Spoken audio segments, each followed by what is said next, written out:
Survey ఏదైనా సరే YSR Congress party విజయం అంటూ స్పష్టంగా చెబుతుంది. ఎన్నికల నేపథ్యంలో గత కొన్ని రోజులుగా రాష్ట్రంలో అనేక సంస్థలు సర్వేలు నిర్వహిస్తున్నాయి. వీటిలో దాదాపుగా 95% పైగా సర్వేలు వైఎస్ఆర్ కాంగ్రెస్ పార్టీకి విజయ అవకాశాలు ఎక్కువగా ఉన్నట్లుగా చెప్తున్నాయి. కొన్ని సర్వేలు వన్ సైడ్ గా వైఎస్ఆర్ కాంగ్రెస్ పార్టీ విజయం సాధిస్తుందని చెప్తుండగా మరికొన్ని సర్వేలు 120 నుంచి 130 స్థానాల మధ్యలో వైఎస్ఆర్ కాంగ్రెస్ పార్టీ గెలుస్తుందని స్పష్టంగా చెప్తున్నాయి. తాజాగా న్యూస్ ఎరీనా ఇండియా అనే సంస్థ నిర్వహించిన సర్వేలో వైఎస్ఆర్ కాంగ్రెస్ పార్టీకి ఏకంగా 122 స్థానాలు వస్తాయని అంచనా వేసింది. 49.4% ఓట్లు వైఎస్ఆర్ కాంగ్రెస్ పార్టీకి వస్తాయన్నారు. మరోవైపు 44.34% టీడీపీ జనసేన కూటమికి 53 స్థానాలు మాత్రమే వస్తాయని చెప్పింది. బీజేపీకి 0.56% ఓట్లతో బీజేపీకి ఒక్క స్థానం కూడా దక్కే అవకాశం లేదని చెప్తుంది.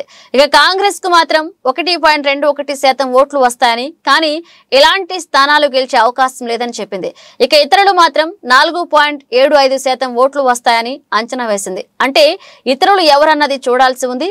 ముఖ్యంగా నోటాతో పాటు కమ్యూనిస్టు పార్టీలు, ఇతర ఇండిపెండెంట్ అభ్యర్థులకు ఈ ఓట్లు వచ్చే అవకాశం ఉందని అంచనా వేస్తుంది. మొత్తం మీద వైఎస్ఆర్ కాంగ్రెస్ పార్టీ స్పష్టమైన మెజార్టీతో రెండోసారి కూడా అధికారంలోకి వస్తుందని న్యూ ఎరీనా ఇండియా సర్వే చెప్తోంది.